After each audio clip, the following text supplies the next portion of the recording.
Okay, how's it going today? I'll be happy to answer any questions that I can. John, this is Hondo Carpenter. How vitally important is that 8th win to demonstrating year 3 a continued improvement?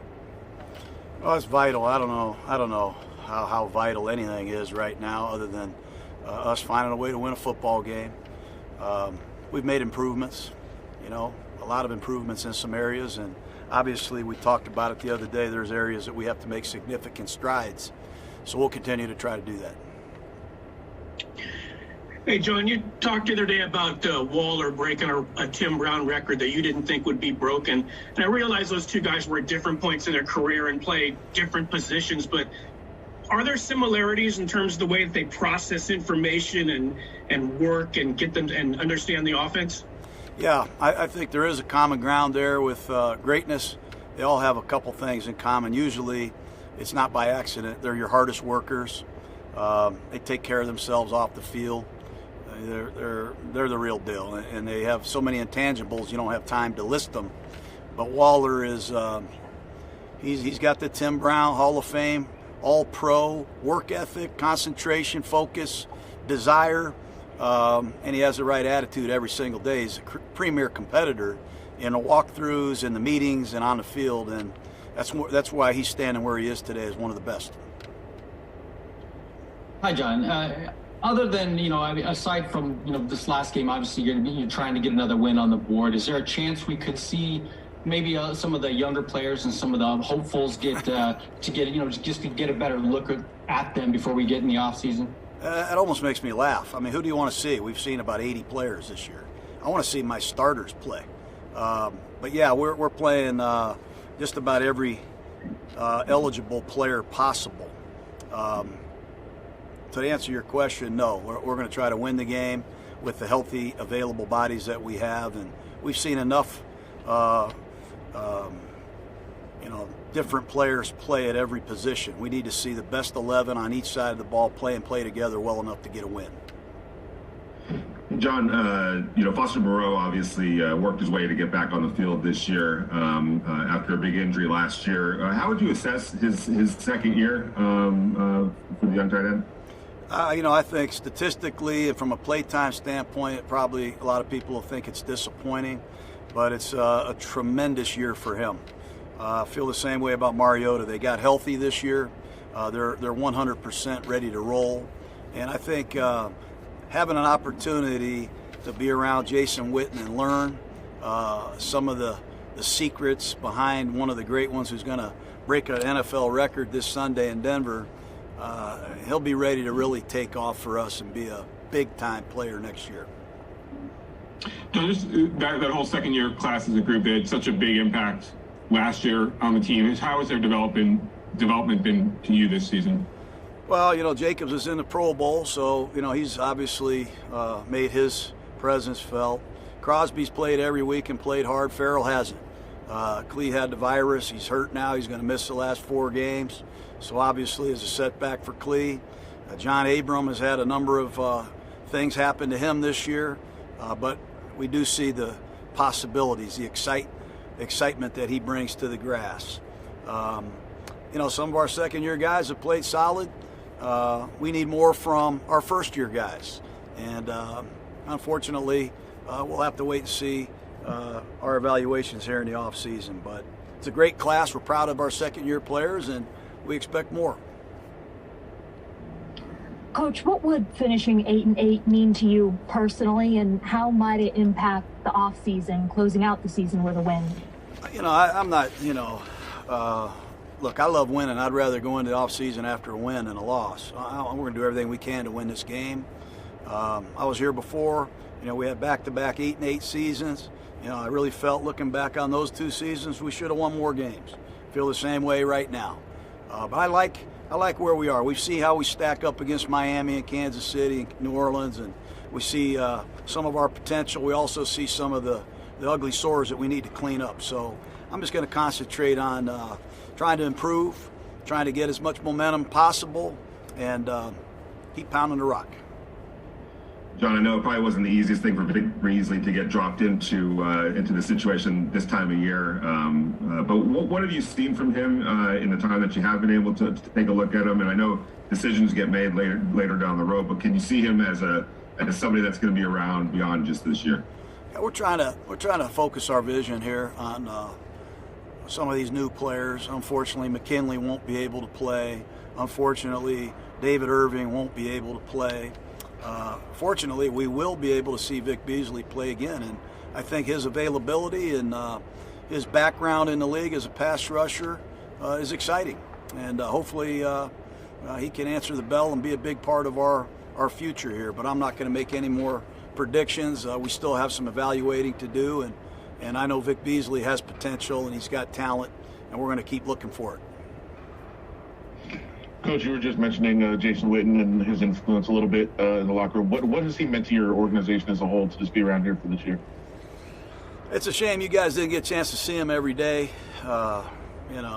He's been great. He's been great for the tight ends. He's been great for me. He's been great for our offense.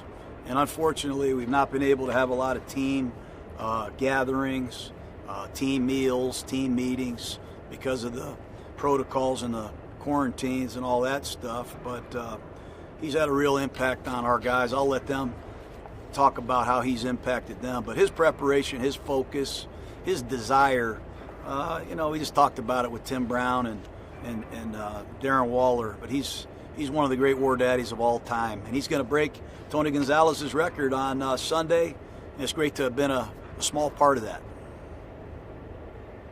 John, when you think back to June and July and the thought of an upcoming NFL season with the pandemic, now you're in week 17. Are you surprised to be here, that you made it all the way through? I am. I'll be honest with you. I credit the NFL. I credit all the organizations around the league. I credit the players, the trainers, everybody affiliated for doing everything possible to finish. And it was said very well at the beginning of the season, it's not going to be equitable. Not everybody's going to have the same impact that other teams feel. Some teams lose their whole defense for a whole week of preparation. Some team lose all their receivers. Another team might lose all their quarterbacks. It's not equitable. It's not always fair. But I really compliment all hands on deck for really doing everything possible to give us a season and give us a chance. It's been fun. You got two more Hondo than Anthony?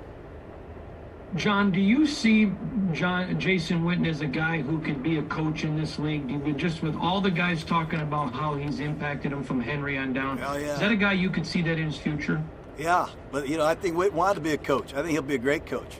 But I think after seeing what we went through this year, I think he's going to get back into TV or go do something else. But I think he'd be a stellar coach. I think he'd be a Tom Landry, a Bill Cowher. I think he's got very good football intellect. He's got great motivational skills. He's an excellent communicator, and he loves the game. Hi, Coach. Wondering about your thoughts on Nelson Aguilar. Has he exceeded your expectations?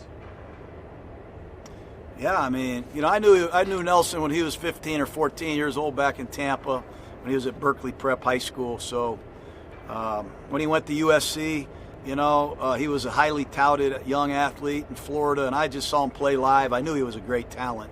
I'm not really shocked. I expect a lot more from him. I think he can be one of the best receivers in football. He can run, he's tough, he's smart, and he's become one of the true leaders on this football team. He's got it all. All right? All right, guys. Yep. Before you go, can we get a greeting from you for New Year's for the people here in Las Vegas and Raider Nation? Sure. Happy New Year to everybody in Las Vegas. Here's to a healthy and happy 2021. Can't wait to meet some of you people, and God bless you all. Great. Thank you, Coach. Thanks. All of them. All right, guys, raise your hands for Vic. Go ahead, Hondo. Vic, I'm just curious how much you look at this game as really an interview to be part of the future with the Raiders. The upcoming game? Yes, sir. I mean, I don't know what the future holds. I just go out there and just try to perform to the best of my ability and, try to help this team get the 8th win. Hi, Vic. Levi Damien from USA Today. This is, obviously it's been a bit of a tumultuous season, a year for you. What do you think you've taken from it that you can take with you? Outside of COVID, I think, we developed a lot of mental toughness for myself, going from one team to another. There's a lot of things I can't say I've learned, but for one, I can say I developed, a stronger mental toughness, mental aspect for the game. Vic, 2 questions. From what you've seen here in Las Vegas, is this something that you want to be a part of moving forward? And then also, I read that you wanted to be a pastor at some point, and I was just wondering where you were on that part of your journey, if that's come to fruition, and if that's something that you're doing right now. To clear that up, I never said that. I don't know how that news got out about being a pastor, but so be it. That was an article that got out there somehow, but I just wanted to clear that up. As far as being a part of the Raiders' future, I'm open to whatever. I'm just gonna go out there right now and just try to perform to the best of my abilities. Sunday, like I said, help the team get the 8th win, and whatever the future holds, whether it's here with the Raiders or wherever else, I'm fine with it. But I'm just gonna try to put my best foot forward, I say. Hi, Vic. What do you think your focus is going to be this offseason as far as your football career is concerned? For me, getting healthy. I got some injuries, some nicks that I really need to get taken care of. If I get healthy, I feel like, it's be back to what I want to be able to play at the level I want to play at, and, help the team compete for a Super Bowl. Hey, Vic, Paul Gutierrez here from ESPN. How would you describe this strange, not only the season in general for you, but specifically this short tenure you've had with the Raiders? How would you describe it? It's been amazing. Coach Gruden, the coaching staff has accepted me with open arms. I know we had some hiccups right there as far as losing Coach Gunther on the defensive side of the ball, but the coaches that have stepped up have done a great job, and very well pleased with their efforts. And they challenged a lot of guys on the defense, and I think that goes a long way when you're dealing with COVID and just a tough season for each and every individual on this team and in this league. Hey, Vic, Jerry McDonald from the Bay Area News Group. Are you surprised to be in Week 17 and that there was actually a season? Were you confident from the get-go that there was going to be a season this year? Honestly, I was 50-50, unsure. Didn't know what was going to take place. Prepared for whatever. The season happened. We had to improvise in a lot of ways, but I feel like there's no excuse. Every team, every individual has had to deal with COVID. So, make the most out of the situation that you're in, Hey, Vic, what have been the biggest changes under Rod Marinelli so far? I say this is my first time, obviously been underneath Marinelli. But what I like about Marinelli, I think he challenges and tries to get the best out of each and every individual. He's an old school, type coach, but I think his methods are, great in this league, and I think his tactics as far as leadership ability and getting guys fired up to play is unbelievable. Thanks, Vic. Thank you.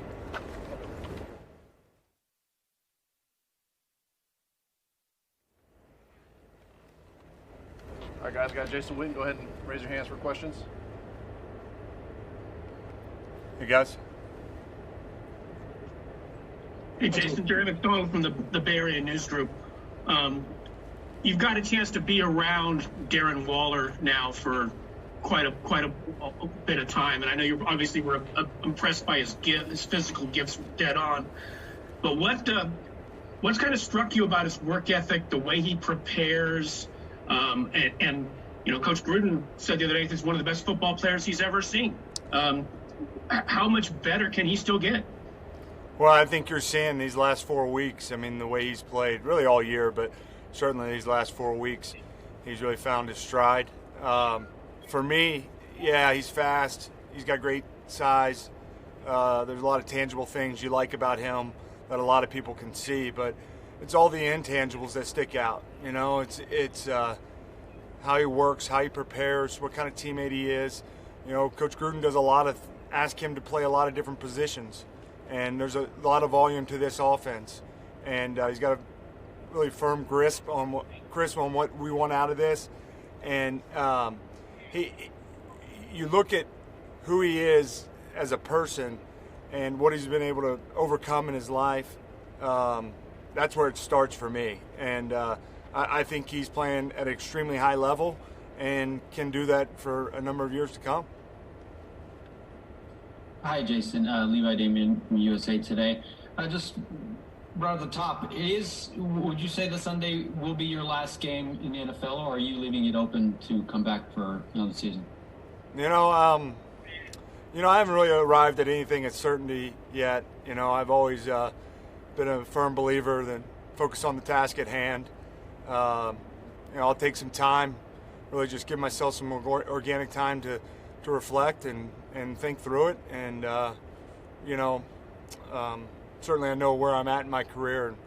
But regardless, it's been a great experience out here in Las Vegas with the Raiders, first-class organization. And, the players, coaching staff, the management, they've earned my respect.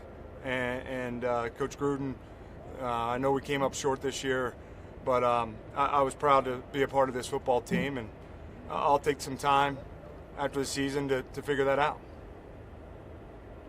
And Jason, what does the all-time tight end games record mean to you, and how much pride do you take in longevity and being able to be available as much as you have been?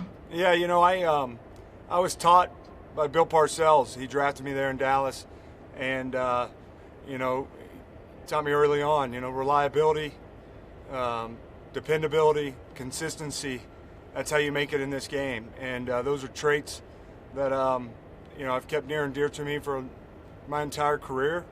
And to have an opportunity like this, I think that's just the way I tried to play. And I think in this league, the minute you feel like you've arrived or you've belonged, you're going to get passed up. And I think my advantage and kind of my edge for me was that every day of every moment, I never felt like this game owed me anything. I had to go earn it. And that's go out there and play.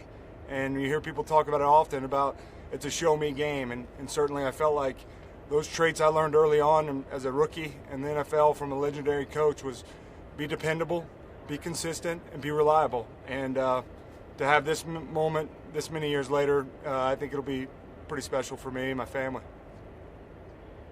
Jason, you and I share a mutual friend in Rick Goslin, who told me that when you left Dallas, it devastated them to lose your leadership in teaching.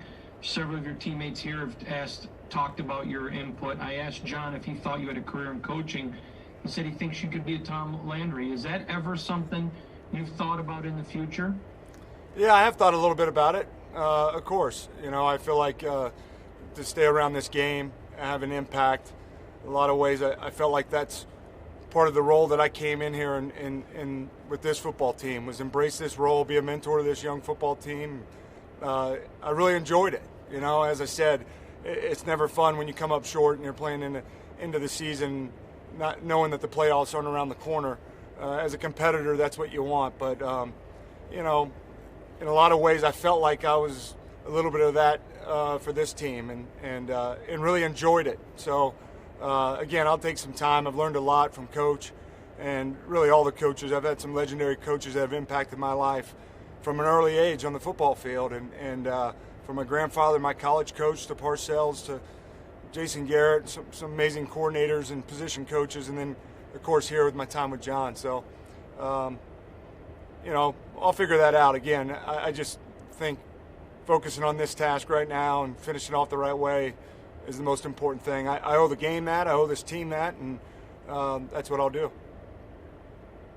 Following up on that coaching question, what Gruden said was after watching this season, you probably wouldn't want to be a coach. You probably want to avoid the craziness. But what was the season like? I mean, you've been around a long time. Like, have you ever experienced anything like this, or like how would you put it into perspective what this was like? Well, it's just every day there was a new sense of adversity. There was challenges all over. And that's not just for this football team or the National Football League. That's for our country. And I just give a hat tip to everybody within this organization and really across the league of how they've handled it, the way they've communicated every single day, and being able to adjust and no longer using this meeting room. So they build you a meeting room in the indoor practice facility, and the way we travel. And it's been a challenge for everyone, and there's been a lot of hard work.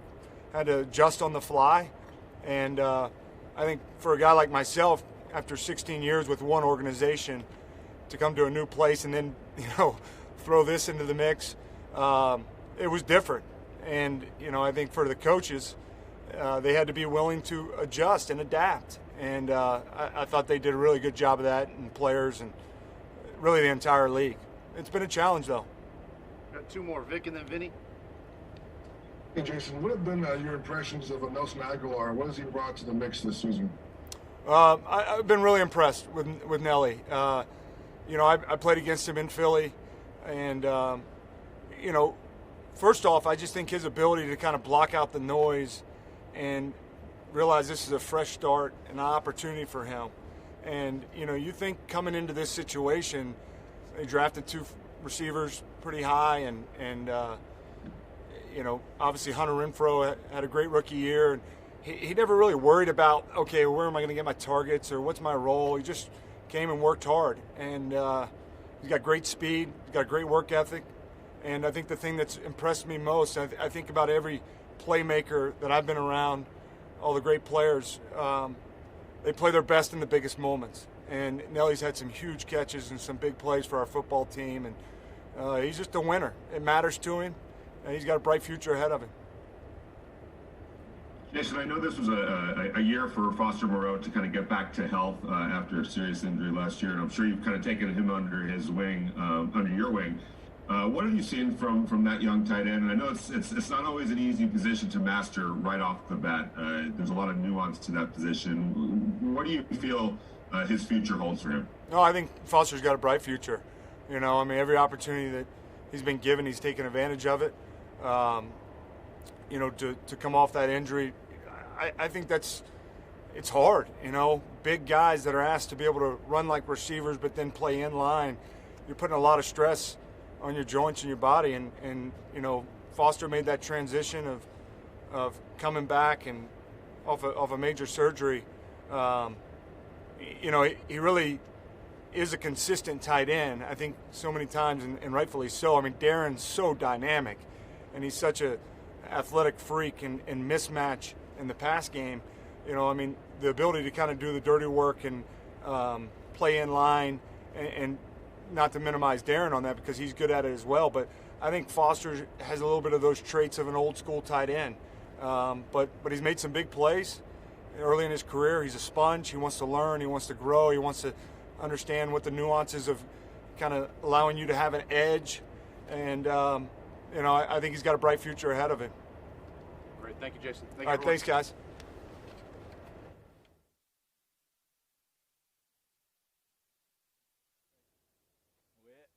Ready to go?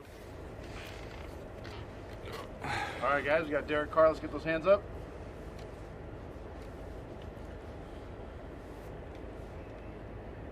Give it 5 more seconds to put it on there. Hey, Derek, Jerry McDonald.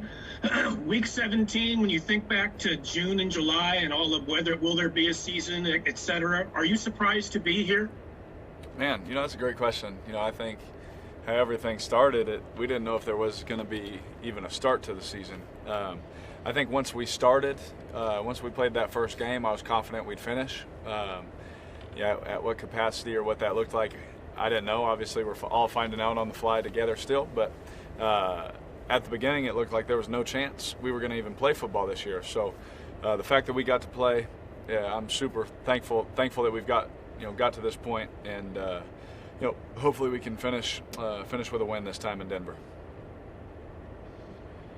Derek, it's Hondo Carpenter. Obviously, the season isn't going to end the way you had hoped it would, but how important is it to get that eighth win so in year 3 of John, there's continued progress? I know there are other progressions not seen in a win-loss column, but that number 8, how important is that? Oh, that's the ultimate team statistic. Like if you can show that our team is improving with getting that 8th win. Even if it's slight, it still shows improvement. And, as a team, that's what we're striving for. So our focus, Hondo, is completely on making sure we show up in Denver with everything that we have, making sure that we show up, ready to fight and hopefully get a win in a tough football game. So any win in the division is tough to get, especially in Denver and Mile High. So it's definitely important. Even if it doesn't end exactly how we all thought it would, it's still all these games matter for all the work that's put into these things for the coaches and all the players. It doesn't matter what your record is. Every game matters. Hey, Derek. Sam Gordon here, Las Vegas Review-Journal. Raiders obviously one of the most storied franchises in the history of the NFL. As you guys work to get this thing turned around, how important is it for you to not only get this thing turned around for the current group and the current, the guys on the team now and the coaches now, but also the great players who played for the organization in the past that paved the way for the Raiders to become one of the great NFL franchises? Well, I think that some of the former players are some people I've grown really close to, and you can tell how much our success means to them. And just being around this organization now for 7 years, I've had the opportunity to meet some of the greatest players our game has ever seen, and you just feel how much they care about us winning. You can feel Charles Witten. When he speaks, how much he cares about the Raiders winning. When I talk to Daryl LaMonica, Jim Plunkett, when I talk to I can go on and on. The guys, Howie Long. When I talk to these guys, it just feel this aura about the Raiders that comes off of them, no matter what, no matter whoever else they played with or anything like that. So it's always important. And till I'm done playing, I'm going to give everything I have, just like I always have, just like I always will. Nothing changes, to make sure I do my part in that. Sam, to help. Whenever former quarterbacks watch me play, man, they're like, man, that was awesome. Man, thanks for giving it all you got. And things like that. I think me personally, when I watch the kids at Fresno State play, of course they're going to screw up. Of course they're going to have great plays and great days and things like that. But I just pray that they just respect, what that Bulldog means. I just hope that when they show up into that building, they give it everything that they have. And so I kind of look at it that way too. Hey, Derek, as one of the longest tenured Raiders, when you look at this season and kind of going into it, all that was expected, the new city, the new stadium, and all that, you take into COVID and all that, but where would you kind of rate this season for you and for the team, since you've seen it more than any of the other Raiders on this roster? Oh, yeah. Ranking them or rating them, I'll let y'all have fun with that. I'm sure everyone does that anyway. For me personally, I'd rate it just wasn't good enough as a team. It's a team game. It doesn't matter what one side of the ball did and what one side of the ball didn't. As a team, we did not accomplish anything close to what we wanted to accomplish, so it's not good enough. And so to rank it, it just falls below the line of acceptable.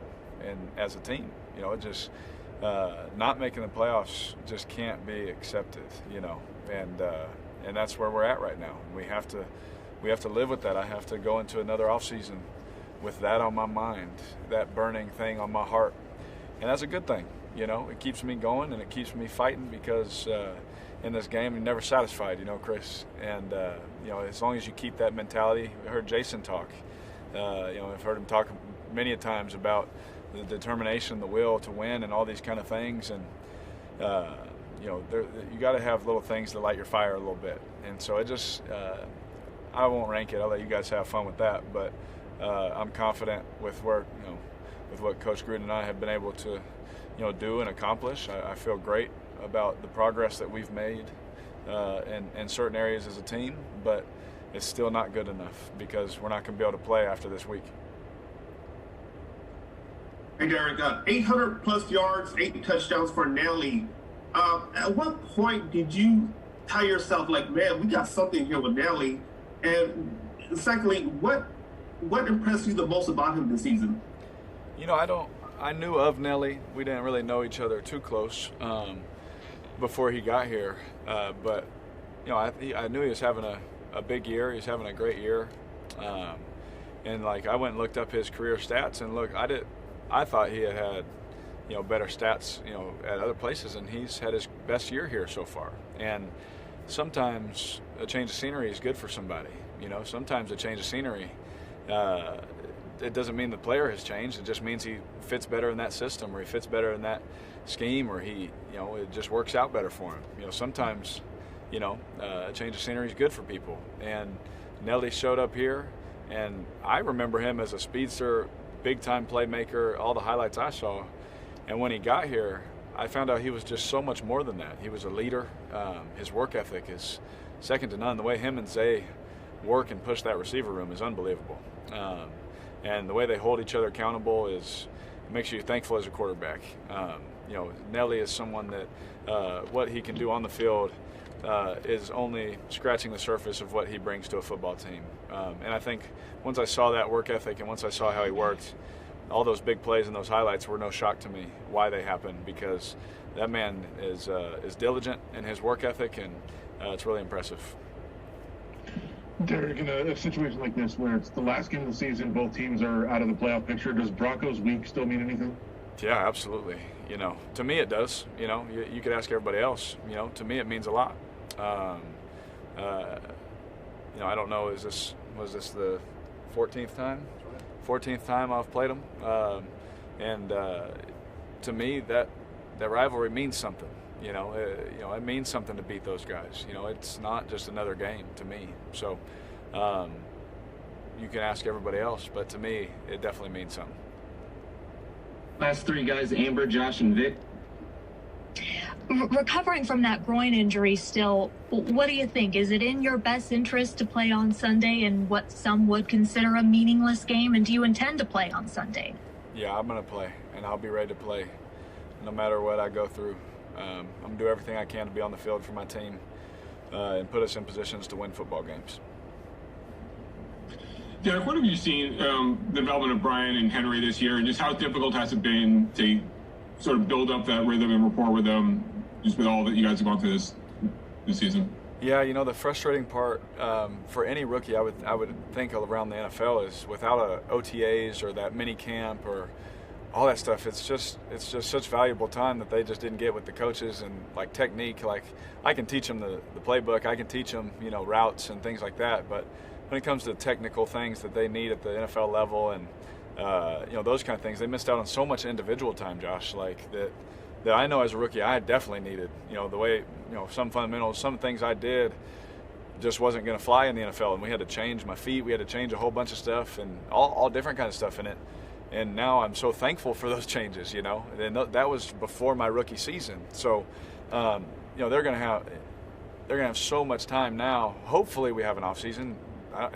Who knows, right? We don't even know what that looks like with everything going on, in the world today. But hopefully, we have an off season. That way, they can get that time and that technical work and things like that with their coaches firsthand, because the raw talent is absolutely there. The physical giftings and all those kind of things, they have everything in their toolbox they need to be successful. I think that it just comes down to some technical things, understanding certain coverages, how to run certain routes versus certain looks against certain DBs that play things differently. And a lot of that is learning curve, in the NFL and with playing games. But I think also technical work with their receivers coaches, hopefully we get that. Hopefully they can have that, because I think for any rookie, that's a tough thing to not have, just to be thrown into the fire with the COVID virus. You're getting your nose swabbed every day. I mean, it's tough on veterans, let alone someone who's just trying to figure out where to stand in the stretch line, and then run routes against the best in the world. So have I been impressed? Absolutely. I'm thoroughly impressed with those guys. I think their future is very, very bright. I just think that because of COVID and things like that, they missed out on a lot of those things that you usually get as a rookie and some technical, fundamental kind of work before the season even starts. Hey, Derek, I had one more on Nelson. I think he has the most touchdowns since Crabtree for you guys. Does he remind you of Crab at all? And when did you see that chemistry start to click with Nelly this year? Yeah, I mean, so he reminds me of Crabtree in the fact that they're both very competitive.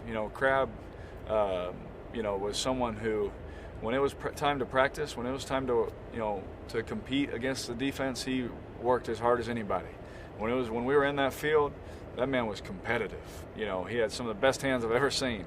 Some of the catches he would make for me, and it was someone also, Vic, that I trusted. And that came because we worked hard on the practice field. He was someone I trusted. He's someone that every time I threw it his way, it seemed like good things happened. And I see that with Nelly because we worked so hard at it. I knew with Nelly. And honestly, I feel that way with a lot of our guys. With Zay, with Hunter, I feel that way with a lot of our guys, where that trust is there. And when you have guys that, as a quarterback, I can trust, like I'm able this year to go through reads so much faster and cut the ball loose because I trust not only that the read is right, but I trust that they're going to win. And time again, when they just prove over and over again that they can win, it just gives you the confidence to, and that helps your team be better, helps your offense be better. And so I think early on, once I saw the work ethic, that's one thing. And then once I saw the talent level against good DBs, I was like, oh man, this is going to be good. I knew he's going to have a good year. I didn't know how big of a year. Obviously, this is a career year for him, and I'm so thankful for him. I tell him all the time, I love that man so much, and I'm so happy for him. That he gave it. He bet on himself. He came here, bet on himself, and it's really worked out for him, and I'm happy for him, Vic. Last one, Angelina. Derek, real quick, do you have a New Year's resolution or a New Year's greeting that you'd like to share with Raider Nation? Yeah, let's make the playoffs. That's it. All right. Thanks, Derek. Yep, thank you all.